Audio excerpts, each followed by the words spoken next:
Ya,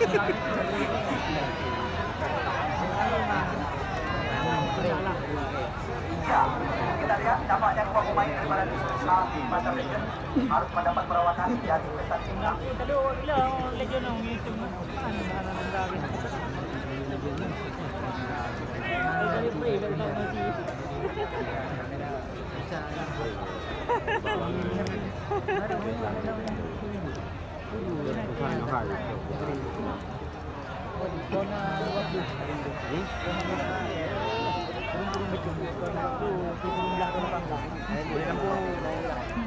boleh urus mungkin ni. Mungkin